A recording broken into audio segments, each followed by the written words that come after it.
కాబట్టి నీవు నడుము కట్టుకొని నిలువబడి నేను నీకు ఆజ్ఞాపించినదంతయు వారికి ప్రకటన చేయము, భయపడకము, లేదా నేను వారి ఎదుట నీకు భయం పుట్టిస్తాను. దేవుని పిల్ల ఒక పాట నేర్చుకోండి. ఇక్కడ భయపడవద్దు అని చెబుతున్నాడు. 365 సార్లు బైబిల్లో మానవునికి దేవుడు చెప్పింది భయపడవద్దు. ప్రతిరోజు భయపడవద్దు అంటున్నాడు.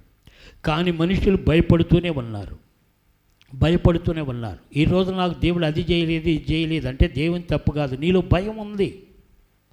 నువ్వు భయపడుతున్నావు, దేనికో భయపడుతున్నావు, ఎవరికో భయపడుతున్నావు, సమాజానికి భయపడుతున్నావు, లోకానికి భయపడుతున్నావు, సైతానికి భయపడుతున్నావు.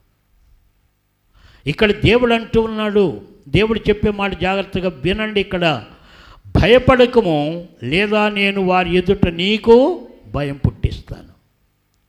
నీవు భయపడితే నీకు భయం పుట్టిస్తా నేను. ఈరోజు నువ్వు భయపడుతున్నావు, దేవుని బిడ్డవే, క్రైస్తవుడివే, విశ్వాసవే, అన్నిటికీ భయపడుతున్నావు. అందుకే దేవుడు భయాన్ని పుట్టిస్తున్నాడు నీకు. నీవు తెచ్చుకున్నది అది. భయపడవద్దు అంటే నీవు భయపడుతూనే ఉన్నావు. అందుకే భయపెడుతూ ఉన్నది సైతాన్ నిన్ను.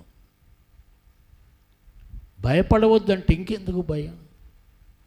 నిర్భయంగా బ్రతకాల్సిన మనం భయానికి లోనైపోయి, భయానికి ఆందోళన చెందుతూ ఏమైపోతామో అని భయానికి గురైపోతూ మన జీవితాలు మనం నాశనం చేసుకుంటూ ఉన్నాం. కానీ దేవుడు భయపడవద్దని ఎప్పుడో చెప్పాడు. ఎందుకు భయపడుతున్నావు అంటే నువ్వు భయానికి లోనైపోయావు. నీ భయపడుతూ ఉన్నావు కనుక నేను భయపెడతానన్నాడు దేవుడు. అందుకే భయపడుతూ ఉన్నావు. అంత భవిష్యత్ అంతా భయమే.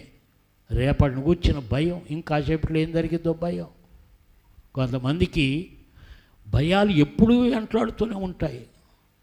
బండి రోజు ఆయన బండి మీద బాగా తీసుకెళ్ళి భయం ఎక్కడ పడేస్తాడో, కాళ్ళు ఇరుగుతాయి. ఆయన చక్కగానే తీసుకెళ్తాడు పాపం, నెమ్మదిగా. నీకు భయం, ఈ భయమే ఎక్కడో జారిపోతా, కాళ్ళు ఎరగొట్టుకుంటా. ఫ్యాను చక్కటి గాలి ఇస్తూ ఉంది, ఈ ఫ్యాను తెగి నా మీద పడిద్దేమో భయం. ఇవన్నీ నీవు తెచ్చుకున్న భయాలు. భయపడవద్దు. ఫ్యాన్ బిగించాను, దానికి వంకలేసి బోల్ట్లు వేసి గట్టిగా బిగిస్తే నీ భయం నిన్నే తింటూ ఉంది. మరి దేవుడు చెబుతున్నాడు భయపడవద్దు అంటే భయపడుతున్న నీ భయమే నిన్ను పట్టి పీడిస్తుంది. ఈరోజు ఎన్నో భయాలు అందుకే ఏడిపిస్తూ ఉన్నాయి ప్రజల్ని. భయపడవద్దని వాగ్దానాన్ని నీవు నమ్మలేక భయపడుతున్నప్పుడు ఆయన ఏం చేస్తాడు? ఆయన చేసేది ఏమీ లేదు. అందుకే నీవు భయపడితే మనుషుల చేత నీకు భయాన్ని కలిగిస్తానంటూ ఉన్నాడు. అందుకే నీవు నేను భయపడవద్దు అనేది ఇక్కడ మనం నేర్చుకోవాల్సింది. 18వ వచనం చూడండి. యూదారాజుల యొద్దకు కానీ, ప్రధానుల యొద్దకు కానీ, యాజకుల యొద్దకు కానీ, దేశ నివాసుల యొద్దకు కానీ, ఈ దేశమంతటిలో నీవెక్కడికి పోయినను ప్రాకారము గల పట్టణముగాను, ఇనుప స్తంభముగాను, ఇత్తడి గోడలుగాను నీ ఉండునట్లు ఈ దినమున నిన్ను నియమించున్నాను. నీవు రాజుల దగ్గరికి వెళ్ళాలి, భయపడకు. ఓ గొప్ప వారి దగ్గరికి నీవు వెళ్ళాలి, భయపడకు. దేశ నివాసుల దగ్గరికి వెళ్ళాలి, నీవు భయపడకు. యూదులతో, ఇశ్రాయేలు ప్రజలతో నేను ఏం చెప్పమంటానో అది చెప్పాలి, భయపడకు. ఇర్మియాను దేవుడు ధైర్యపరుస్తూ ఉన్నాడు. ఈరోజు నీవు ఎన్ని భయాలతో ఈ దేవుని దగ్గరికి వచ్చావో, రోగమనే భయంతో పీడిపడుతున్నావేమో, ఆర్థిక ఇబ్బందులనే భయంతో ఉన్నావేమో, సమస్యలనే భయంతో ఉన్నావేమో, ఏవేవో భయాలతో ఈరోజు దేవుని మందిరపు ఆవరణలోకి వచ్చి ఉంటే దేవుడు నీతోనే మాట్లాడుతున్నాడు, భయపడకో, నేను ఉన్నాను, భయపడకంటూ ఉన్నాడు. నమ్ముతావా? నమ్మితే దేవుని స్తోత్రం చెల్లిద్దాం. హల్లెలూయా. నమ్మండి, ఈ సత్యాన్ని నమ్మండి. భయపడుతూ కూర్చొని భవిష్యత్తును పాడు చేసుకోవద్దు, జీవితాలను నాశనం చేసుకోవద్దు.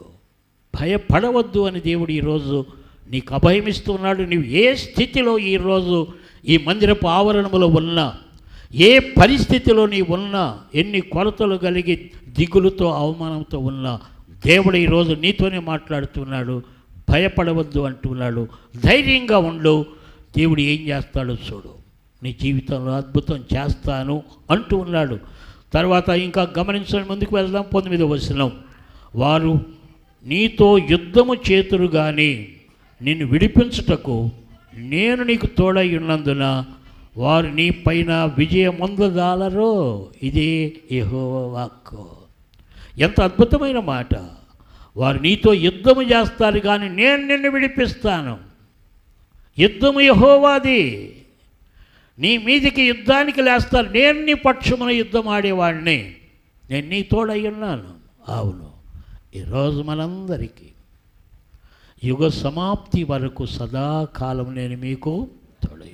ఎప్పుడు నీ ఉద్యోగంలో, వ్యాపారంలో, అనుదినము, కూలి పనిలో, పొలం పనిలో, ఇంటి పనిలో నేను తోడై ఉన్నాను. ఎందుకు భయపడతాను? నీవు ఎందుకు దేవుని పిల్లలు భయపడాలి? నేను నీకు తోడై ఉన్నానని ఇంతగా ఆయన చెబుతున్నా కూడా మన భయం మనల్ని పాడు చేస్తూ ఉన్నది. మన భయం మనకు ఆశీర్వాదం లేకుండా చేస్తూ ఉన్నది. మన భయం మనల్ని కృంగతీస్తూ ఉన్నది. దేవుని ఆశీర్వాదాలు దూరం చేస్తూ ఉన్నది. నేను మీకు తోడై ఉన్నాను, భయపడవద్దు అని ఇంత అభయం ఇస్తూ ఉన్నప్పటికీ కూడా మనం భయపడుతూ ఉన్నాము అంటే దేవుడు ఏం చేయగలడు? అదేగా, అన్నీ ఉన్నాయి కానీ అల్లుడి నోట్లో చేనున్నది. దేవుడు అన్నీ ఇస్తానంటూ ఉన్నాడు కానీ నీ దగ్గరే ఉన్నది భయం. చేస్తాడో చేయడో, ఇస్తాడో ఇవ్వడో, అయిద్దో కాదో, ఇదే భయం. ఈ భయం పెట్టుకొని ఎంతకాలం దేవుని ఆశీర్వాదాలు దూరం చేసుకుంటావు? నిర్భయంగా జీవించో, ధైర్యంగా ఉండు. ఈరోజు అది దేవుడు మనకు నేర్పే పాఠం.